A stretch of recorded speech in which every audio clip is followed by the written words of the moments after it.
काय सांगाल, काय मागणी केली होती आणि पोलीस प्रशासनाने कशा पद्धतीने गुन्हा दाखल केला?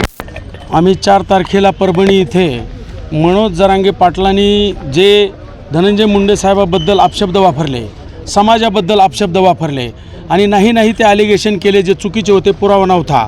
या ॲलिगेशनच्या बाबतीत आणि समाजाच्या बाबतीत आणि मंत्री महोदयावर अर्वाच्य भाषेत बोलणं याच्या बाबतीमध्ये आम्ही इथं पोलीस प्रशासनाला गुन्हा नोंद करण्याची मागणी केली होती. ती मागणी त्यांनी गुन्हा नोंद केलेलीची माझ्याकडे कॉपी आत्ता आहे. ते लिखाण चालू होतं, आत्ता ती कॉपी आलेली आहे. त्यांनी गुन्हा नोंद केलेला आहे पाटोदा पोलीस स्टेशनने. कुणाच्या विरोधामध्ये गुन्हा दाखल केला आणि एकंदरीत हा संताप काय आहे? हा संताप आहे की समाजावर ज्या वेळेस वेळ येते, तुम्ही संतोष देशमुखाच्या खुनाचं भांडवल करून तुम्ही आमच्या दैवता समान नेतृत्वावर जी चिखलफेक चालवलेली आहे, कुठलेच पुरावे नाहीत. तुम्ही जे परळीतून कुणाचं अपहरण झालं त्या डुबेंनी येऊन खुलासा केला. तुम्ही सिरसाळ्याला म्हणले त्या डॉक्टरनी, लोढा डॉक्टरनी जमीन घेताना लोढा डॉक्टरला धनंजय मुंडे साहेबांनी आणि वाल्मिक कराडांनी काहीतरी ताप दिला. ते लोढाही त्यांची बाजू घेऊन टी व्ही समोर आले. तेही म्हणले असं काही घडलं नाही, धनंजय मुंडे साहेबांनी, पंकजाताईंनी यांनी सगळ्यांनी आम्हाला मदत केली.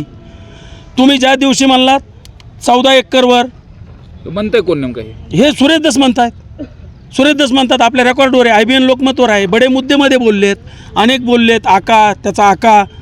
ही परिस्थिती सुरेश दस सोडून कोण बोलत आहे आत्ता? प्रकाशदादा आणि हे जे बजरंग सोनवणे खासदार साहेब बोलत आहेत, तेही बोलत आहेत. आता प्रकाशदादाला तुम्ही मला सांगा, जरांगेने एवढं मोठं घर जाळलं, बीडमध्ये हल्ले केले, बीडमध्ये लोकांना वागायचं मुश्किल झालं, ते सगळे विसरून गेले मंत्रिपदासाठी. सुंदरराव सोळंके साहेबांनी असं राजकारण केलं नाही. प्रकाशदादाला सुद्धा मला सांगायचं असं वाटतं का तुम्हाला एकंदरीत? अहो, हे राजकारणच नाही तर काय आहे? याच्यात वस्तुस्थिती आहे का? दिवसा काहीतरी बोलायचं, संध्याकाळी जायचं अजितदादाकडे माफी मागायची, मुख्यमंत्री साहेबाकडे जायचं, देवेंद्र फडणवीस साहेबाकडे माफी मागायची, परळीच्या प्रकरणात बोलायचं, दुसऱ्या दिवशी खुलासा आल्याच्यानंतर मी तसं म्हणलोच नाही म्हणायचं, सकाळी म्हणायचं राजीनामा, संध्याकाळी म्हणायचं मी राजीनामाच मागितला नाही. ही परिस्थिती आम्ही लाईव्ह बघतोय. आम्ही सामान्य ग्रामीण भागातली माणसं आहेत, आम्हाला शहरी भागात काय चाललं आहे माहीत नाही, पण ग्रामीण भागामध्ये आमचं जे सोशल स्ट्रक्चर आहे ते सोशल स्ट्रक्चर पूर्ण खराब झालेलं आहे. कुणी कुणाला बोलायला तयार नाही, कुणी कुणाच्या दुकानी यायला तयार नाही, कुणी कुणाच्या लग्नात जायला तयार नाही, मातीत जायला तयार नाही. ही परिस्थिती कुणी आणली?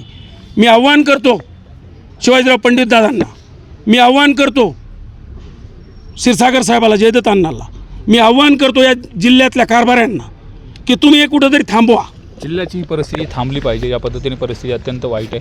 आज तुम्ही या ठिकाणी निवेदन देता आणि गुन्हा देखील दाखल झालेला आहे. काय नेमका संताप आहे आणि हे कसं थांबलं पाहिजे? अरे मला एक सांगा, बीड जिल्ह्यामध्ये 1999 पासून सन्माननीय सुरेश अण्णा धस हे या ठिकाणी या मतदारसंघाचा अनेक वेळेस लोकप्रतिनिधित्व त्यांनी केलेलं आहे. एक धक्कातंत्र किंवा धोका देणे किंवा फसवाफसवी करणे अशा प्रकारचं राजकारण करून सामान्य जनतेला कुठंतरी एक भरकटण्याचा प्रयत्न या ठिकाणी होत आहे. बीड जिल्ह्यामध्ये स्वर्गीय सरपंच संतोष अण्णा देशमुख यांच्या मृत्यूला जो कोणी कारणीभूत असेल ती कुणीतरी वृत्ती असणार आहे. समजा उदाहरणार्थ जम्मू काश्मीरमध्ये एक कुणीतरी विशिष्ट समाजाचा उग्रवादी आपल्याला जास्त प्रमाणात आढळून येतो, म्हणजे काय ती जात आपण टार्गेट करणार आहोत का? ज्या मस्साजोगमध्ये एखाद्या सरपंचाचा जर निर्घुणरित्या खून केला असला तर त्याचं समाज कोणताही समर्थन करणार आहे का? या बीड जिल्ह्यातल्याच नव्हे तर महाराष्ट्रातल्या सर्व समाजाने या गोष्टीचा जेवढा कमी करावा तेवढा जास्त करावा तेवढा निषेध केलेला आहे.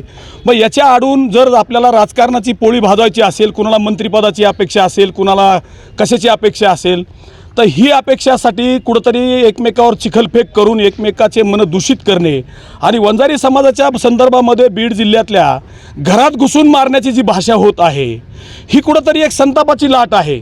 बीड जिल्ह्यामध्ये सर्वाधिक वंजारी समाज आहे. तर मग अशा परिस्थितीमध्ये समाजाचे जे कर्मचारी आहेत त्या कर्मचाऱ्यामध्ये एक अस्वस्थ वातावरण आहे की बाबा मी नोकरी करू का नको, व्हॉलंटरी रिटायरमेंट घेऊ का, मी सर्व्हिसला जाऊ का? मग एका क्षेत्रामध्ये आहेत का?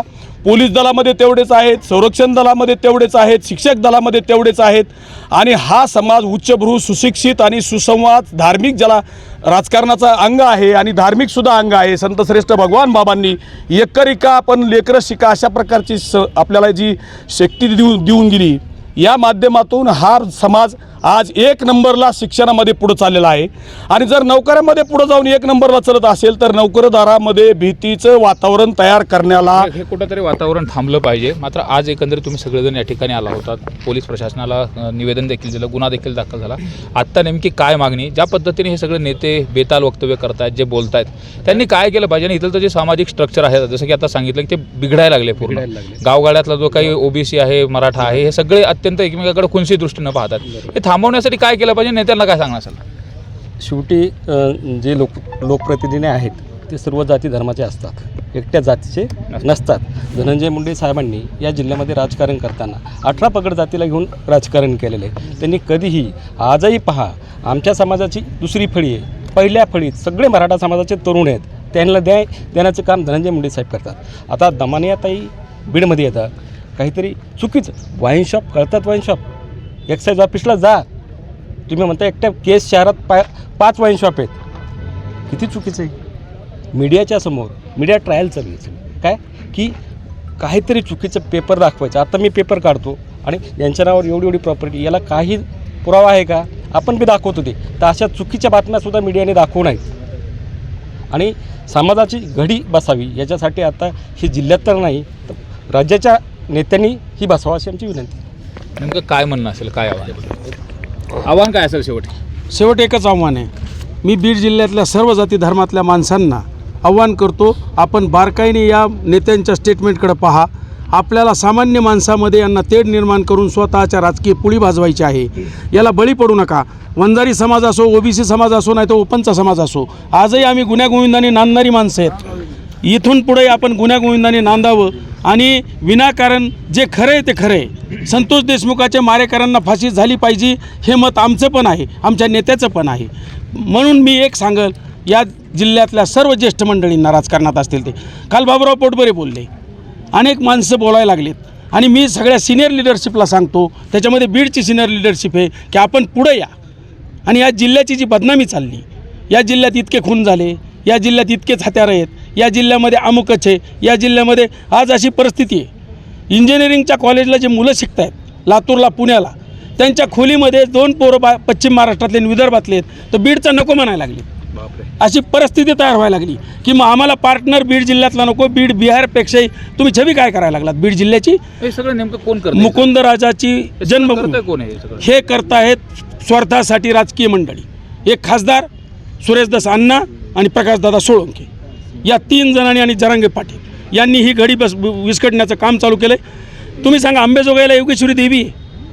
नाही, ऐतिहासिक वारसा खूप मोठा आहे, पुरोगामित्वाचा वारसा बीड जिल्ह्याला खूप मोठा आहे. पण हे आता थांबलं पाहिजे. आणि या सगळ्या नेत्यांना, मग सत्ताधारी असो, विरोधक असो, किंवा पंकजाताई असो, धनुभाऊ असो, सगळ्यांना काय विनंती आहे? सर्व माजी आमदार, राजेंद्र जगतापापासून ते बाई जनार्दन तुपेपर्यंत, शिवाजीराव पंडित दादापासून ते सर्वांना माझी विनंती आहे की आपण थोडंसं माणसात या, समजून सांगा, बोला. पक्ष कुठलाही असो, तुमचा आणि आमचा, परंतु या बीड जिल्ह्याची बदनामी कुठंतरी तुम्ही कारभाऱ्यांनो थांबा रे, एवढीच विनंती करतो.